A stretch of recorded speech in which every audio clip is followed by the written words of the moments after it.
Please put your hands together for Jay Demeule!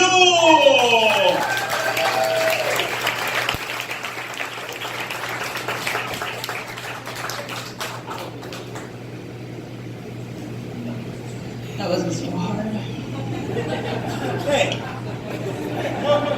So my name is Jay. I wish it were Annie, so more people would ask me if I'm okay. Spoiler alert, not doing too good. Currently, my self-worth is like Bitcoin, just constantly fluctuating, and I'm pretty sure some guy just made it up. I like to go to New Age shops and preload all their worry stones with my own worries. A lot of confused hippies keep rubbing a stone thinking things are gonna get better. They're not. I would know because I used a worry stone once, but I'm such an anxious person, I just worried it to dust in my hands. Which didn't really help me because one of my biggest worries is that things that are good for me are going to turn to dust in my hands. So I've been training myself to sleepwalk because I want to lose weight, just don't want to be awake for it. But having a bit of a problem. Turns out I also like to sleep eat. Out of all the sleep-induced things I could be doing, clearly I enjoy shoving my face full of food a lot more. I actually haven't been sleeping too good though, because my 4th grade grammar teacher has been hovering over my bed, whispering in my ear, "Well, you haven't been sleeping well recently." So, having a bit of a problem. We're trying to stage an intervention for my friend. The problem being is he's addicted to staging interventions. So we don't know what to do because, we don't want to enable him. We're just trying to be good friends. You're a room full of engineers, so you guys are pretty smart. You probably have realized by now that Jay rhymes an awful lot with gay. You know who else was real smart? The kids on the playground when I was in middle school. They figured that out real quick. That's why they were like, "Gay Jay, gay Jay." And at the time, that really hurt. But now, I just realized they were being real creative with their foreshadowing. Yeah, if you haven't figured it out yet, I'm gay. Gay as the day is long. In the summertime, though, not the winter. Because of daylight savings. I feel like I should have figured out much sooner that I was gay. There were all these little signs I kept missing. Like, all my friends were growing up straight, and I had scoliosis. I didn't actually come out to my parents for about 10 years after I realized I wasn't straight. Mostly because I kept mishearing my mom sing her favorite Bon Jovi song, Bad Name. You know it. Shot through the heart, you're to blame. You give love a bad name. What I heard was, shoot me in the heart, if my daughter's gay, she'll bring this family great shame. Not the worst part, you guys. The worst part is I've been singing it wrong at karaoke for years. Alright, this is the only time I'm going to get a little political, but if you guys have been paying attention to the news, you're probably aware that Trump may or may not be impeached sometime soon.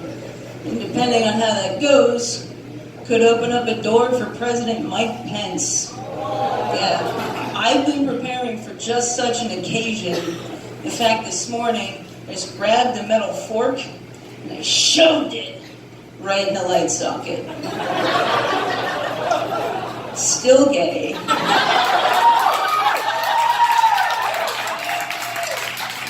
Really glad I did not misread the room. That one would have been bad.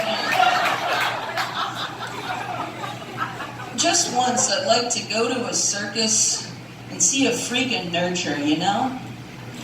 Like, your mom and dad love you unconditionally and you still want to skin a cat?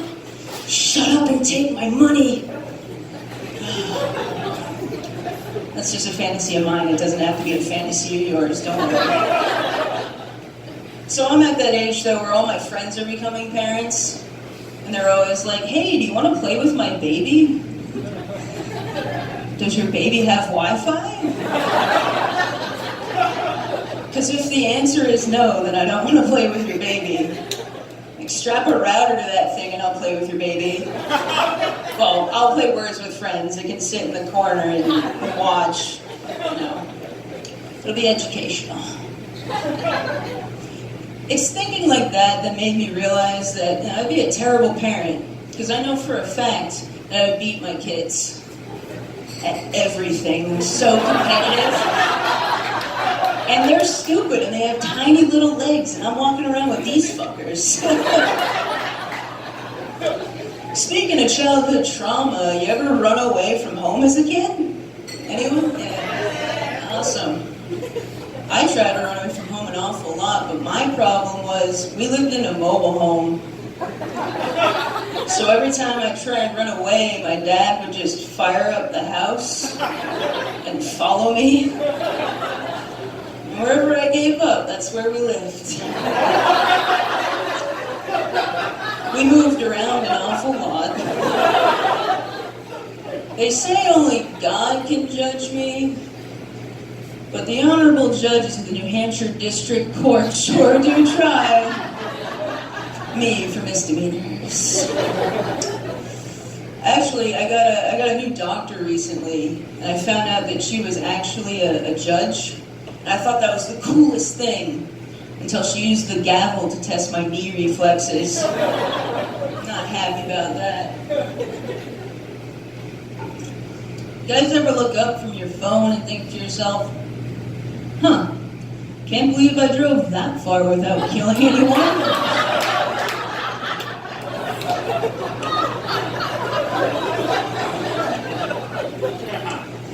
Room full of murderers. I can't speak. I actually killed a man on my way to yoga today. It's premeditation.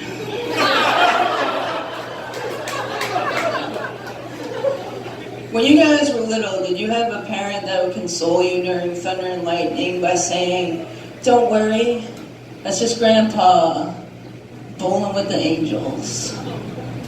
You think in like 5 years, when ominous amounts of smog roll in, we can console our kids by saying, don't worry, that's just Grandpa vaping with the angels. So today, I bought a fish. His name's Tartar Sauce. Yeah, he's the smartest fish I've ever encountered. You know how smart he is? He can do tricks. Right now, we're working on rollover. He's about halfway there. I'm hoping by the time I'm done here, he'll have figured out the other half. We can put it together and go on tour with the Freaks of Nurture. Like, grand old time. Alright, you guys seem like a good enough audience to ask this question.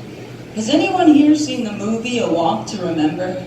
Yeah? Alright, where'd they walk to? You don't remember. Why? Because it's bad writing. That's why I don't like romantic comedies. Like, How to Lose a Guy in 10 Days. You don't need 10 days. More like How to Lose a Guy in 2 blocks in a taxi cab. So I ran into a bit of a problem with the TSA not too long ago. The agent pulled me aside and he was like, is there anything in your bag that could hurt me? And I said, not physically. And he unzipped the little top pouch and pulled out a picture of his ex-wife. And then he unzipped the little pouch, picture of his kids. Yeah, I'm glad you guys chuckled a little bit. He did not find that funny. Guess who was randomly searched? You know, I stalked a man for a joke. I feel like that should get a little more applause. You know? That's months of work. I think when I die, I'm going to donate my gay organs to a homophobe. Really change their minds about the people they hate. It'll be an inside job. You guys have been fun. Thanks a lot.